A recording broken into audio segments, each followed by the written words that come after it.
آج تک ہم یہی سنتے اور پڑھتے چلے آ رہے ہیں کہ اگر انسان کے جسم سے پیشاب، پخانہ، خون، زرد پانی، پیپ نکلے، الٹی آ جائے تو اس سے وضو ٹوٹ جاتا ہے۔ مگر ایک ایسا شخص بھی ہے کہ اگر اس کے جسم سے پخانہ نکلے، پیشاب نکلے، خون نکلے تو اس کا وضو نہیں ٹوٹتا۔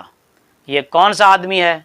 آئیے آج ہم آپ کو اس کے بارے میں بتاتے ہیں کہ وہ کون سا آدمی ہے کہ اس کے جسم سے پخانہ نکل آئے، پیشاب نکل آئے اور خون نکل آئے تو اس کا وضو نہیں ٹوٹتا۔ جی ہاں، وہ میت ہے۔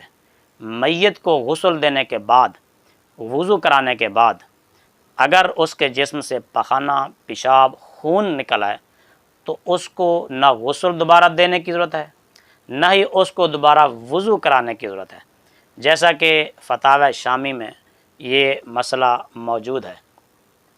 لو خرجت من ہو، اور اگر اس سے یعنی اے المیت، میت سے، لو خرجت من ہو اے المیت نجاست لم یعد وضوءہ، اگر میت کے جسم سے نجاست نکل آئے، پخانہ، پیشاب، تو اس کو دوبارہ وضو نہیں کرایا جائے گا، کیونکہ پیشاب پخانے کے نکلنے سے اس کا وضو نہیں ٹوٹا اور نہ ہی غسل اس کا ختم ہوا، بلکہ اس کا وضو بھی برقرار ہے، اس کا غسل بھی برقرار ہے۔